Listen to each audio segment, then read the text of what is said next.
Kalian bayangin, dia jalan dari depan gang. Terus dia begini, Milda, Milda. Dia manggil-manggil nama gue. Mau minta tolong, kata dia. Mau minta tolong, sampein ke 5 anak, kata dia gitu. Aduh, gue merinding. Selamat datang di Tabu Cerita Berhantu.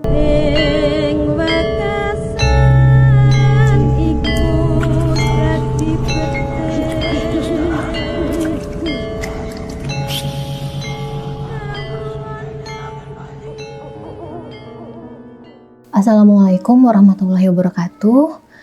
Sebelumnya terima kasih kepada tim rekam media, khususnya segmen Tabu.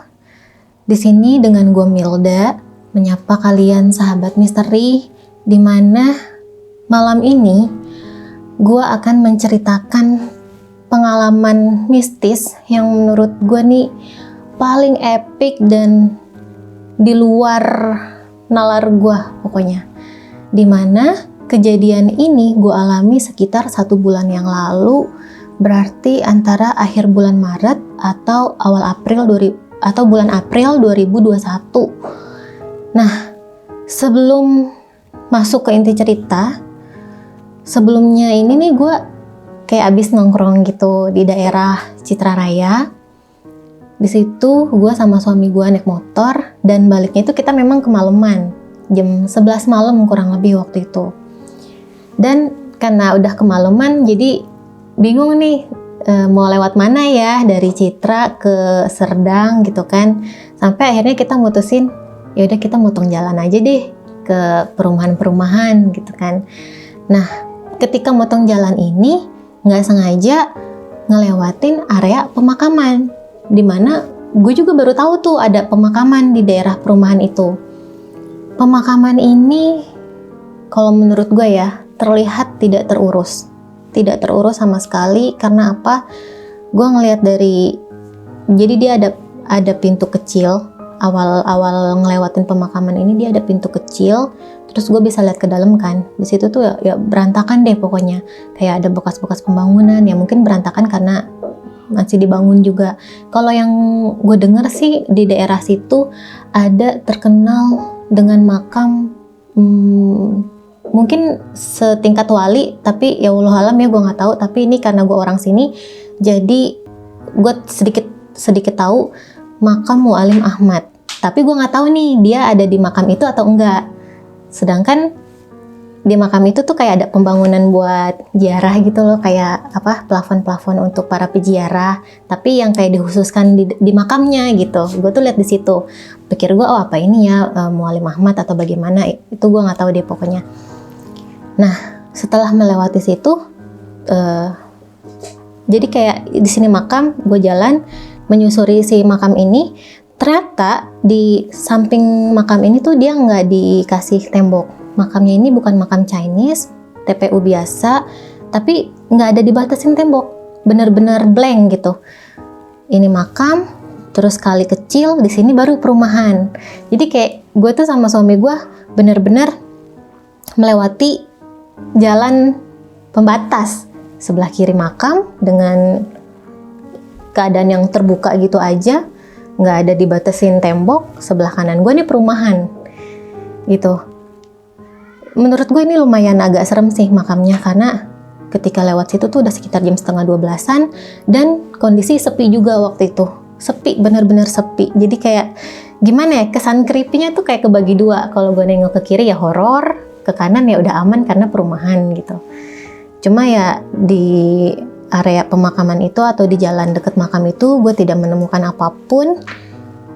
Tapi setelah pulang atau kembali ke rumah, inilah terjadi, dimana gue mengalami satu kisah mistis yang menurut gue di luar nalar.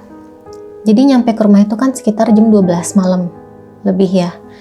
Nah itu biasa nyampe rumah kayak beres-beres, cuci-cuci kaki atau apa segala macem, rebahan di kamar. Kalau gue kan sebelum tidur tuh gue masih main handphone, kayak liat webtoon lah apa gitu kan. Kalau laki gue nih dia tidurnya cepet banget, dia tuh gampang banget pules. Kalau udah ngorok sedikit, oh udah pules deh. Tapi gue masih belum tidur. Sampai gue mainin handphone itu sekitar jam 1 lewat, udah mulai agak ngantuk kan. Nah, di sini nih. Di sini tiba-tiba benak gue nih menangkap ke arah gang. Jadi posisinya gue ceritain dulu ya lokasi rumah gue. Posisinya rumah gue ini, gue harus masuk gang dulu, gang perumahan. Gang dulu, nanti ada beberapa meter, baru tuh rumah gue. Nah, si sosok ini dari, gue nih udah ngeliat dari awal atau dari depan gang, sosoknya tuh kuntilanak. Tapi ada yang beda. Apa yang membedakan? Biasanya kan kuntilanak pakai baju putih, it's okay. Rambut ya rambut beda-beda lah, ada yang lurus, ada yang aut-autan, malah ada yang hampir kribo gitu kan. Mata juga ada yang bolong, ada yang pakai, ya pokoknya gitu deh. Nah, yang membedakan di sini apa? Yang beda adalah si kuntilanak ini punya kaki yang panjang banget. 2 meter ada, 2 meter, kakinya doang 2 meter. Kesananya ya udah badannya gitu. Dia manggil-manggil gua dari awal, dari depan gang ini. Kalian bayangin, dia jalan, nggak terbang ya, nggak terbang. Dia jalan dari depan gang. Terus dia begini. Tangannya emang nggak panjang, biasa aja, tapi kakinya yang panjang, kayak kuntilanak pakai egrang. Milda, Milda, Milda, kata dia gitu. Dia manggil-manggil nama gue. Di situ gue kaget, gue sampai istighfar, astagfirullah. Gue sekaget itu, tapi di sisi lain kagetnya gue nih, gue sempet kayak yang, kayaknya kok ini kuntilanaknya mirip di film Susana ya gitu. Ada kan tuh film Susana yang Susananya tuh kayak pakai egrang tinggi gitu dia, terus dia ngegodain si Bokir, Bokir kecut, yang kayak gitu-gitu. Itu sumpah mirip banget, mirip banget. Nah, pas ketika dia manggil-manggil gue diemin kan. Ternyata dia udah nyampe nih depan rumah gue, udah nyampe teras. Terus gue ngomong di situ, mau ngapain? Gue bilang, lu mau ngapain? Mau minta tolong, kata dia. Minta tolong apa? Mau minta tolong sampein ke 5 anak, kata dia gitu. Aduh, gue merinding. Saat itu gue sedang tidak dalam kondisi untuk membuka akses atau untuk membuka interaksi, karena bagaimanapun gue manusia. Saat itu gue lagi capek interaksinya sama yang kayak gitu mulu. Nggak ada gitu yang ngedatengin gue ngasih duit gitu, nggak ada. Ini adanya mereka lagi. Itu gue lagi capek saat itu. Sampai akhirnya gue bilang, urus urusan lo sendiri, gue nggak mau tahu, sedikit pun gue nggak mau tahu. Terus dia batu nih, nggak mau pergi. Minta tolong Milda, kata dia gitu. Wah, matanya, bayangin ya gimana sih kuntilanak tinggi, terus dia ke teras rumah gue juga sampai begini, sampai yang kan gimana ya namanya, rumah gue sama dia tuh tinggian dia kali. Terus dia gini nih ke jendela depan pintu, udah siap-siap kayak mau masuk rumah. Gue bangun, gue udah yang nutup posisi mau nutup pintu gitu. Dia yang minta tolong Milda. Wah, matanya kayak pakai eyeshadow, rambutnya acak-acakan banget, mukanya putih.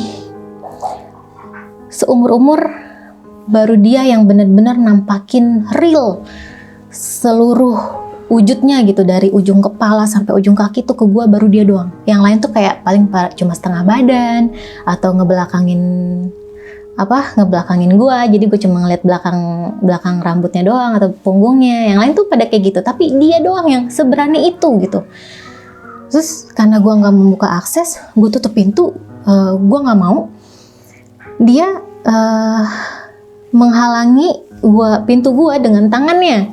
Jadi pintu gua tutup, terus tangannya dia masuk nih ke dalam rumah, cuma dari sini sampai kukunya.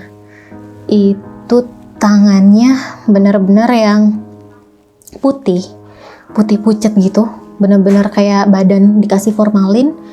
Kukunya juga panjang banget, panjang. Sampai akhirnya gue capek, gue bilang, kalau misalnya lu nggak bisa dikasih tahu, susah dikasih tahu, gue bacain doa biar lu pergi, gue bilang kayak gitu. tolong Milda, kata dia. Duh, kata gue kalau misalnya dia datang ke gue dengan bentuk yang oke gitu ya, mungkin gue akan, oh ya udah gitu, kenapa lu kenapa, apa yang gue bisa minta tolong, mungkin akan seperti itu, beda cerita. Tapi ini dari looknya itu udah bikin gue deg-degan setengah mati, gue bingung gimana gue harus ngadepin. Ya udah sampai akhirnya gue nggak mau tahu. Akhirnya saat itu gue baca ayat kursi dan puff, udah dia hilang gitu aja. Di situ gue yang benar-benar baca istighfar atau apa, karena gini, pas malam itu tuh gue nggak nguncip pintu, tapi ketika datang dia udah nyampe teras rumah kan gue khawatir juga nih. Ya udah jadi tuh pintu kayak gue cek gitu kan, udah kekunci atau belum, ternyata belum. Dari situlah tuh dia masuk tuh tangannya kayak ngehalangin gitu. Terus udah dari situ udah gue baca ayat kursi, gue baca Al-Ikhlas, Al-Falaq. Wah, banyak deh yang gue baca-baca sampai akhirnya gue keringet dingin gitu kan. Dan suasana malam itu, suasana suhu ya, ketika dia datang dari depan gang, itu dingin luar biasa.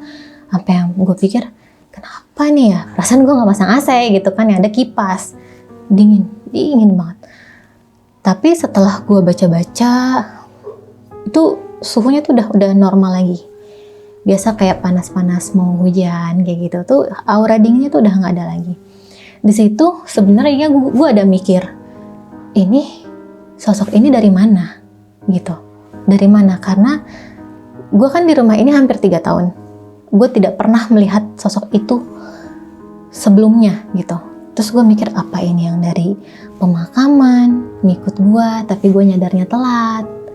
Apa ini yang dari tempat nongkrong gue di Citra? Terus kalaupun iya, 5 anak ini siapa? Gitu kan? 5 anak ini siapa? Anaknya dia kah?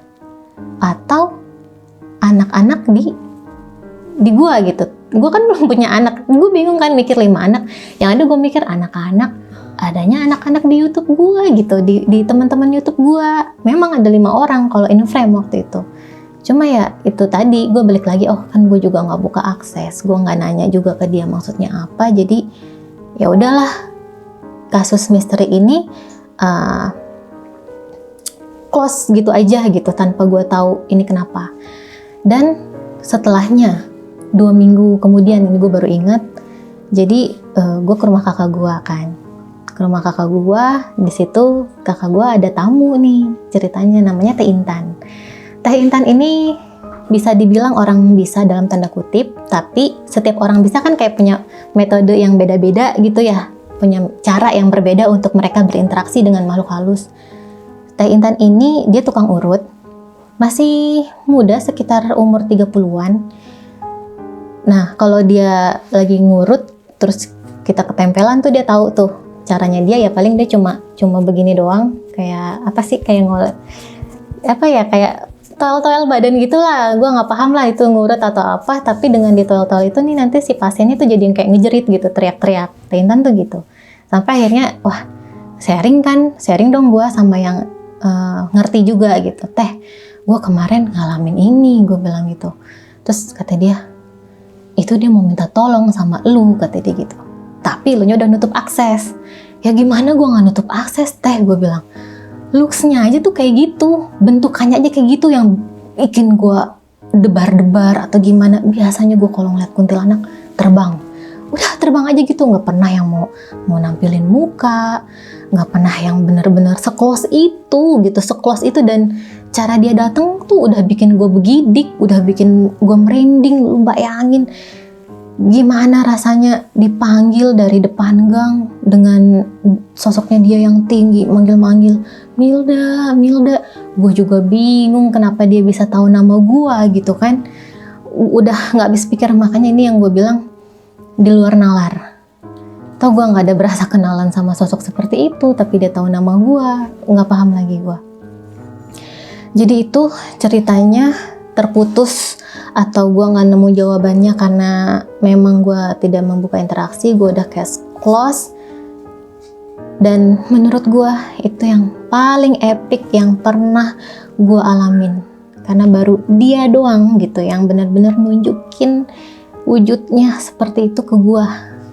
Nah, karena dia minta tolong sampein ke 5 anak ini, 5 anak ini yang gue nggak tahu 5 anak ini siapa dan apa yang harus gue sampaikan, kayak gitu. Ini yang benar-benar jadi tanda tanya besar di hidup gue.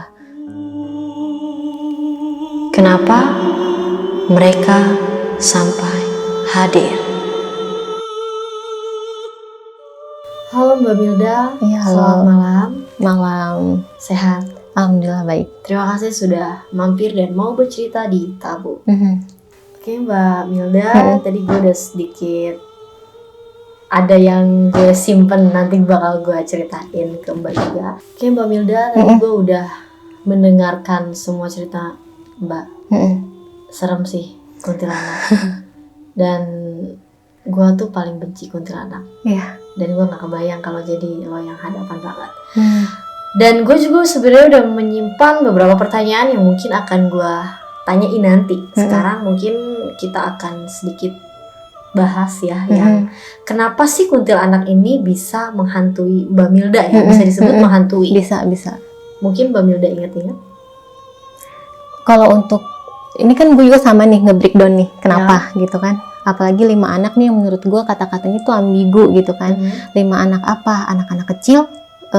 Gue tidak sedang berinteraksi dengan 5 anak-anak kecil. Tapi kalau 5 anak-anak di gue itu ya anak-anak yang sering bareng konten gitu kan.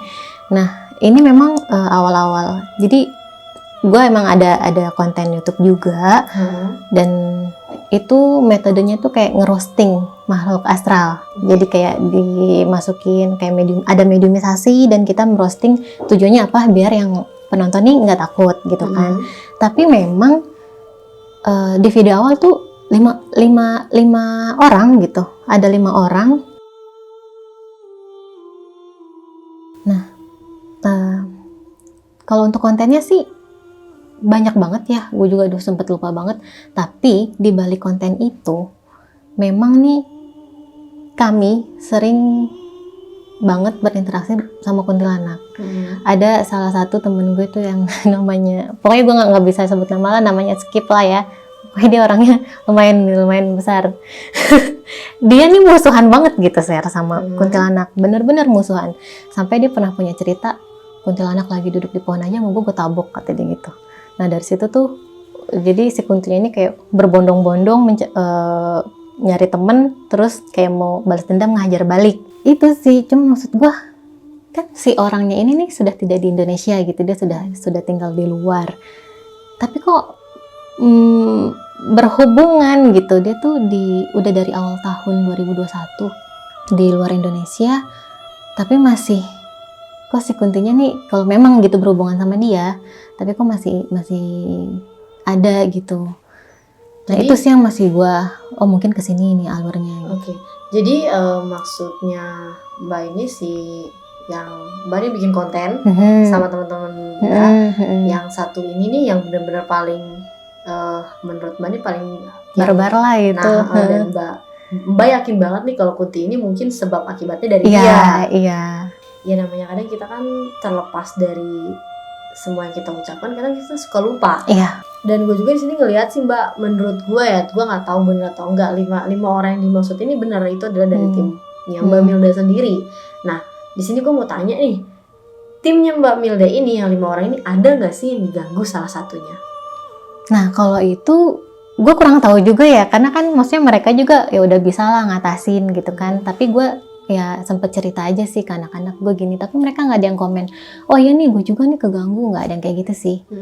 Nggak ada, mereka fine-fine aja gitu. Berarti yang diganggu cuma Mbak Milda di sini? Gue doang. Oke. Mungkin kalau misalnya dia datang lagi baru gue tanyain kali ya, tapi semoga enggak deh. Tapi kalau yang gue lihat di sini sih mungkin lebih ke bener, gue mungkin nambahin sedikit.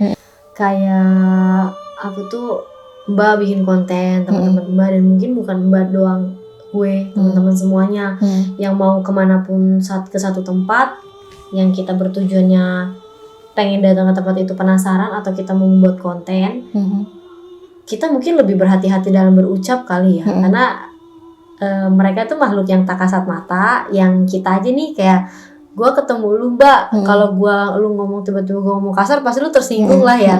Nah mungkin sebaliknya juga mereka para hantu yang nggak semua orang bisa lihat. Mungkin keberadaannya pengen dihargai sih. Oh ya Mbak, ini si Kunti itu pas datang ke tempat Mbak, itu ekspresinya dia tuh gimana sih? Ekspresinya itu melotot, matanya melotot, terus minta tolong gitu. Penuh kemarahan atau gimana? Nggak ada, justru itu matanya melotot dari hidung ke bibirnya ekspresinya datar. Jadi gue bingung itu ekspresi apa gitu. Pasti gantung sih. Iya. Di sini juga gue antara memang dia minta tolong sampein atau di sini ada dua. Itu lo bikin konten di mana sore tadi? Kadang di sini, kadang ya di rumah kakak ya di mana lah gitu. Waktu ngerosting hantu itu di mana? Di rumah kakak sih waktu itu. Di daerah Curug. Outdoor? Indoor, di rumah. Indoor, oke. Sebenarnya gue juga penasaran sih, mungkin nanti gue bakalan nonton videonya. Kalau boleh tahu apa tadi Mbak judulnya, mungkin bisa dikasih tahu ke teman-teman. YouTube channel Side Mystery Project, di awal-awal video itu ada yang judulnya Genderuwo Nggak Ada Akhlak. Sebenarnya di isi kontennya itu kita kan ngerosting makhluk halus. Ngerostingnya gimana kalian nanti cari sendiri. Tapi after bikin konten tuh kayak kita tuh masih lanjut offline gitu, masih lanjut mediumisasi. Nah di situ tuh yang paling sering mediumisasiin kuntilanak kayak gitu. Oke, Mbak Milda mungkin bisa sampaikan pesan-pesan. Pesan dari gue ya buat kalian yang sensitif dan mengalami hal yang sama, jadi benar-benar papasan sama makhluk astral dan benar-benar dia yang menunjukkan wujudnya, itu banyak-banyak istighfar aja biar tenang. Ya kalau misalnya kalian pengen interaksi ya silahkan, balik lagi ke diri kalian masing-masing. Cuma ya satu yang bisa gue bilang, tetap berdoa gitu. Jangan takut sama hal seperti itu, biarpun kondisi saat itu gue juga takut, tapi ya balik lagi, untuk apa takut sama hal seperti itu gitu. Tetap dilawan sama doa aja.